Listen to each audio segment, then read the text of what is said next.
उपस्थित भाइयों बहनों एवं सूक्ष्म रूप में उपस्थित हमारी गुरु सत्ता सभी को नमन करते हुए इस सत्संग का शुभारंभ सदगुरु की वंदना से शुरू करते हैं। ओम गुरुर् ब्रह्मा गुरुर्विष्णु गुरुरेव महेश्वरा गुरुरेव परब्रह्म तस्मै श्री गुरवे नमः। अखंड मंडलाकारं व्याप्तं येन चराचरं तत्पदं दर्शितं येन तस्मै श्री गुरवे नमः। मातृवत लालयित्री च पितृवत मार्गदर्शिका नमो अस्तु गुरुसत्ताय श्रद्धा प्रज्ञायुता च। ओम श्री गुरवे नमः। आइए भगवान श्री कृष्ण जी का ध्यान करें। ओम वसुदेव सुतं देवं कंसचारूरमर्दनं देवकी परमानंदं कृष्णं वंदे जगद्गुरुं। सद्बुद्धि की देवी मां गायत्री का ध्यान करें। प्रकाश रूप परमात्मा, प्रकाश रूप सविता देवता का ध्यान करते हुए गायत्री मंत्र का एक बार उच्चारण करें। ओम भूर्भुवः स्वः तत्सवितुर्वरेण्यं भर्गो देवस्य धीमहि धियो यो नः प्रचोदयात्। बोले वीर माता गायत्री की जय। आइए त्र्यंबक भगवान का ध्यान करें, जिससे जो ये महामारी फैली है उससे समाज को छुटकारा मिले। परमपिता परमात्मा से प्रार्थना करें कि सभी लोग निरोग हों, सभी लोग स्वस्थ हों। ओम त्र्यंबकं यजामहे सुगंधिं पुष्टिवर्धनम् उर्वारुकमिव बन्धनान् मृत्योर्मुक्षीयमामृता। बोले त्र्यंबक भगवान की जय। उपस्थित भाइयों बहनों, पिछले सत्संग में हम प्रताप भानु की चर्चा कर रहे थे। प्रताप भानु चाहते थे कि हमारा 100 कल्प तक राज्य चले, वृद्धावस्था में न आने पाए, हमारी मृत्यु न हो, कोई हमारा शत्रु न हो। इस प्रकार आशीर्वाद अगर मिल जाए कपटी मन से तो हमारा जीवन धन्य हो जाए, हमारा बहुत जीवों तक राज्य चलता रहे। कपटी मुनि ने कहा था कि विप्रो को भोजन करवाइए, उनको प्रसन्न करिए। रसोई बनाई कालकेतु राक्षस ने एक विप्र के रूप में रह करके, और उसने बनाई तो वेदोक्त राजा ने देखा कि वेदोक्त परंतु बड़ा मायावी था। उसने रसोई को बदल दिया और उसमें बहुत से जानवरों का मांस पका दिया, उसमें विप्रों का भी मांस डाल दिया। अब राजा परसने लगे तो आकाशवाणी होने लगी।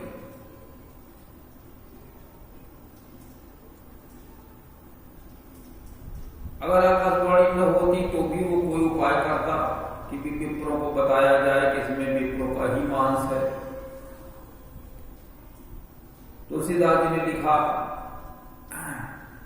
कि बहुत से मृगों का उसने मांस बनाया, एक दो का नहीं। विविधि मृगन करयान शराधा, बहुत से मृगों का और जीवों का। उतमा विप्रमा सुखल साधा, विप्रो का मांस उसने डाल दिया। तो ये उसने माया के द्वारा सपना रच दिया। राजा को इसका पता नहीं, मति भ्रम हो गई।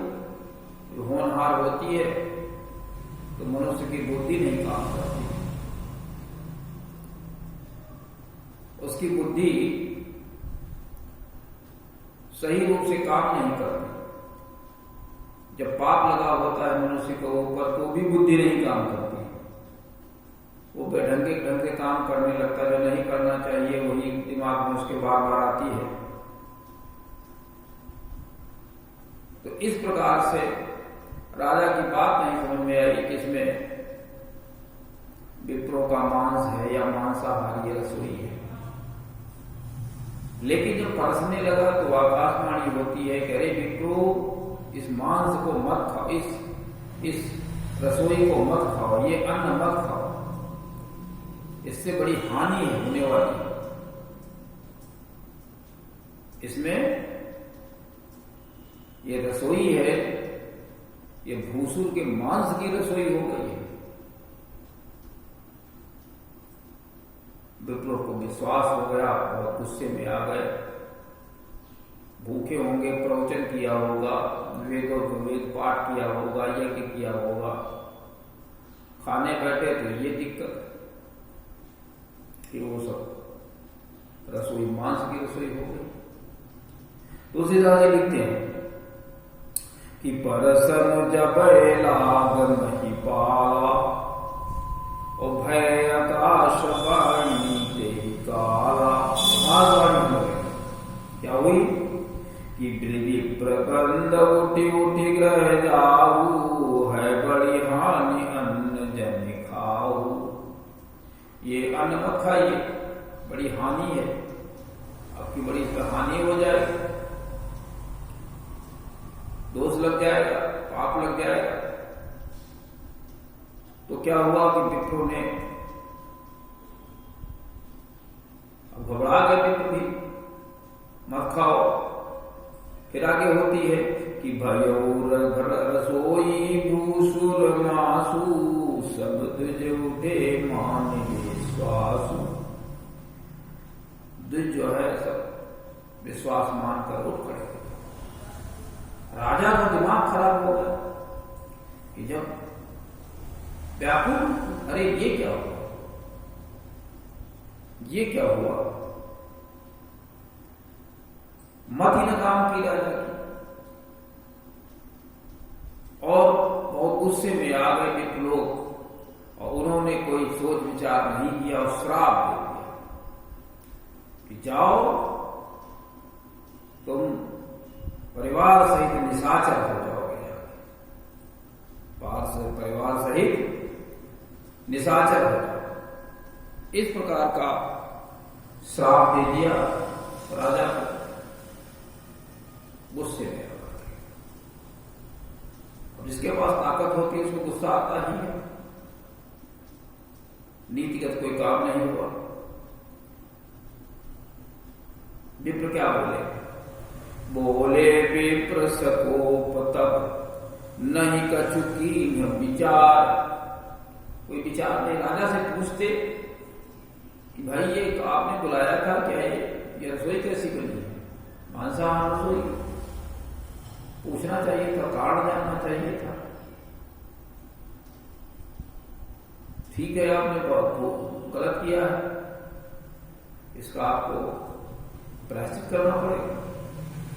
कोई इस पे विचार नहीं किया ये कैसे हो, ये क्या राजा ऐसा कर सकते हैं?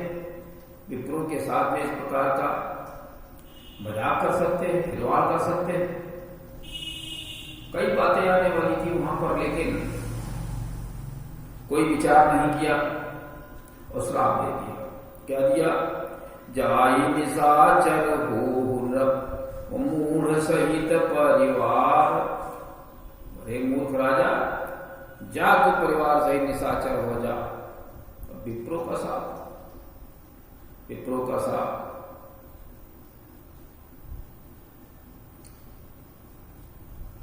इतनी जल्दी समाप्त होने वाला नहीं किसी कारण से। जो श्राप दे दिया, सो दे दिया, वो मिटाया नहीं जा सकता उसको, वो होगा ही, निश्चित होगा। पुनः आकाशवाणी हुई। आप लोग बगैर सोचे समझे श्राप दे दिया, इसमें राजा का कोई दोष नहीं था, और आप लोगों ने श्राप दे दिया। राजा जाकर देखते हैं कि ये हुआ क्या। तो जब यहां रसोई बनी थी वहां गए तो देखा न तो वो विप्र रसोईया है और न ही वहां पर रसोई है, कुछ भी नहीं वहां पर। न विप्र रसोईया है, न वहां पर रसोई है, न भोजन है, न पकवान है, न व्यंजन है। जो कुछ बना था वो सब गायब है। अब राजा लौट करके आए, मति खराब हो गई, जमीन पर गिर पड़े, रोने लगे। तो विप्रो को दया आ गई। उन्होंने कहा अच्छा, हमने श्राप तो दे दिया है, अब ये इतनी जल्दी मिटने वाला तो है नहीं। ये होनहार थी तो ऐसा हो गया, होने को कोई टाल नहीं सकता है। और विप्रो का जो श्राप है वो बड़ा भयंकर होता है, बहुत भयंकर। वो इतनी जल्दी मिटाया नहीं मिट सकता। तुलसीदास लिखते हैं कि भूपति भावी मिटाई नहीं, यद्यपि न दूषण तोर। तुम्हारा दोष इसमें नहीं, आपने तो बढ़िया व्यंजन बनवाए थे, शास्त्रोक्त विधि से आपने भोजन बनवाया, लेकिन अब वो मायावी था, उसने बदल दिया, तो दोष तो नहीं लगता है। लेकिन कहीं न कहीं से दोष वो छिपा जरूर था, वो दोष छिपा जरूर था राजा का ही दोष, लेकिन बहुत दूरी से था राजा का दोष। राजा का दोष ये था कि उनकी विस्तारवादी नीति हो गई थी कि अपने राज्य को हम बढ़ाएंगे। कैसे बढ़ाएंगे? दूसरों का छीन करके बढ़ाएंगे। लोभ आ गया और दरिद्रता आ गई। जो है उसको आप खर्च नहीं कर रहे। बहुत है, इतना है, धन है, बल है, ज्ञान है, सब कुछ है, उसका समाज के लिए उपयोग आप नहीं कर रहे हैं, और दूसरे का छीनना चाहते हैं, उसको परेशान करके। जब कोई मनुष्य ऐसा करता है तो विधाता उसके विपरीत हो जाता है। विधि का विधान ऐसा नहीं। विधि का विधान यह है कि तुम्हारे पास बल हो तो बल से समाज की रक्षा करो, तुम्हारे पास धन हो तो धन से समाज की रक्षा करो। ये परमात्मा की सृष्टि है, इसमें हम सब लोग एक दूसरे की मदद करने के लिए आए हैं, इस सृष्टि को अच्छा बनाने के लिए आए हैं। ज्ञान हो तो ज्ञान से समाज की रक्षा करो। परम पूज्य गुरुदेव ने क्या किया? अपना धन, अपना बल, अपना ज्ञान सब समाज पे अर्पित कर दिया। और यहां तक जब आखिरी समय आया तो उन्होंने कहा कि मैं मेरे मरने के बाद मेरे शरीर को मेडिकल कॉलेज को दान कर देना, बच्चे इससे शिक्षा लेंगे, और फिर जब अंतिम संस्कार करना तो मेरे शरीर की जो राखी बचे वो पेड़ पौधों में डाल देना, जिससे पेड़ पौधों में उर्वरा शक्ति आ जाए। ऐसे व्यक्ति परम पूज्य गुरुदेव तो यही करना चाहिए। गीता में यही लिखा, अर्जुन को उपदेश दे रहे हैं श्री कृष्ण जी, अथ चेत्तमेवं धर्मं संग्रामं न करिष्यसि तथा स्वधर्मं कीर्तिं च हित्वा पापं भवाप्स्यसे। अगर आपने इस धर्म संग्राम को नहीं करते, आपके पास बल है, ताकत है, कर सकते हैं, धर्म संग्राम नाम दिया, हड़प नीति नहीं दिया, धर्म संग्राम। अथ चेतिमम धर्मम संग्रामम न करिष्यते, तो तुम्हारी कीर्ति नष्ट हो जाएगी, यश नष्ट हो जाएगा। तथा धर्मम कीर्ति हित्वा पापम वापसे, पाप को प्राप्त हो जाए। राजा प्रताप भान ने धर्म के लिए युद्ध नहीं किया, दूसरों की संपत्ति छीनने के लिए युद्ध किया, दरिद्रता का यह परिचय दिया। और जब दरिद्रता का परिचय देंगे तो फिर दुख तो आएगा। न दरिद्र सम दुख जग माही, और संत मिलन सम सुख जग नाही। दरिद्रता दूसरे का हड़प कर ले,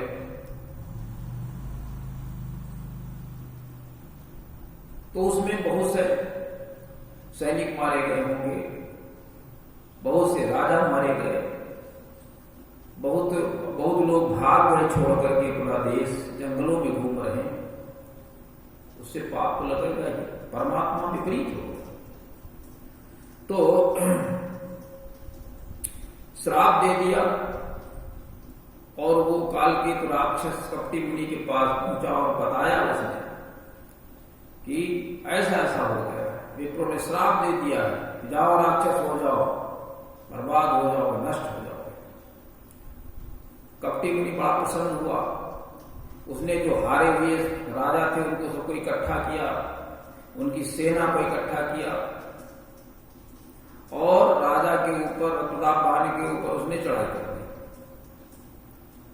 उस चढ़ाई में प्रताप भान मारे गए, उनका भाई भी मारा गया, सारा राज्य चला गया, सब मार दिए गए और ये सब राक्षस हो गए जाकर के। यही राक्षस हुआ जाकर के रावण का जन्म हुआ, वो रावण यही था। राजा प्रताप भान ही रावण था। भाई इसका कुंभकर्ण हुआ, अरिमर्दन, और इसका जो मंत्री था धर्मरुच, वो विभीषण जाकर के पैदा। सौतेला भाई था विभीषण। तो याज्ञवल्क्य जी कहते हैं, क्या कहते हैं कि भरद्वाज सुन जाहि जब होय विधाता बाम, धूरि मेरु सम जनक जम, आहि ब्याल समधाम। अगर विधाता जब किसी के विपरीत हो जाता है तो फिर क्या होता है, धूल है वो सुमेर पर्वत के समान हो जाती है। यही धूल तुम्हारा प्राण दे सकती है, सुमेर पर्वत के समान नष्ट कर देगी। पिता यम बन जाता है, काल रूप बन जाता है विधाता के बाम होने से, और जो रस्सी है वो सांप बन के काट खाती है, मनुष्य को मार डालती है। इसलिए सभी को चाहिए कि हिंसा न करे, दूसरे को सताए नहीं। ये सताने का ही कारण हुआ। बहुत से राजा मारे गए, कालकेत जो बना, कालकेत राजा था, वो उसको मार दिया, उसके परिवार को, उसके 100 पुत्र हो गए, 10 भाई हो गए, भयानक स्वरूप बन गया। राजा को इस स्थिति में खड़ा कर दिया। कपटी मुनि राजा था, उसका राज छीन लिया, वो भाग के जंगलों में रहने लगा। इस प्रकार से बहुत से राजा थे जो जंगल में भाग कर रहने लगे और उसका पाप उनके ऊपर लगा। उनके बच्चे, उनके परिवार, उनकी स्त्रियां, उनके सैनिक सब हताहत हुए होंगे। सोचो कितना खून खराबा होगा। जैसे आजकल विस्तारवादी नीति हमारे पड़ोसी राज्य की, पड़ोसी देश की है, चीन की है, वैसे ही राजा प्रताप भान की नीति थी कि छोटे छोटे राजाओं को हड़प लिया जाए, अपने राज्य में ला दिया जाए जबरदस्ती। जैसा कि आज कल आप देख रहे हैं चीन कर रहा, कोरोना पैदा कर दिया, छोटे छोटे राज सब मर जाएंगे, उनकी जमीन उनकी संपत्ति सब हम हड़प कर लेंगे। इसका भी हश्र वैसे ही होगा जैसे राजा प्रताप होना चाहिए। तो भाइयों बहनों, आप सब लोगों से निवेदन है कि कोई भी ऐसा कार्य न करें जिससे लोगों की को दिक्कत हो। आपका परमात्मा आपके बाम नहीं हो, विपरीत नहीं होना चाहिए। जब आप लोभी होंगे, कामी होंगे, क्रोधी होंगे, दूसरों को सताएंगे, दूसरों को हड़पेंगे, दूसरे के पैसा, दूसरे की संपत्ति, तो परमात्मा निश्चित रूप से आपके विपरीत हो जाएगा। और फिर यही गति होगी जैसे राजा प्रताप की भी, राज्य चला गया, मार डाला गया पूरा परिवार, संपत्ति चली गई, कुछ नहीं हाथ में बचा और राक्षस हो गए। तो इस प्रकार से आप सब लोगों को संभल करके काम करना है, अपने जीवन को बढ़ाना है और हमेशा सचेत रह करके अपने जीवन को आगे चलाना है। इसी के साथ में आज के इस सत्संग का समापन करते हैं। ओम शांति।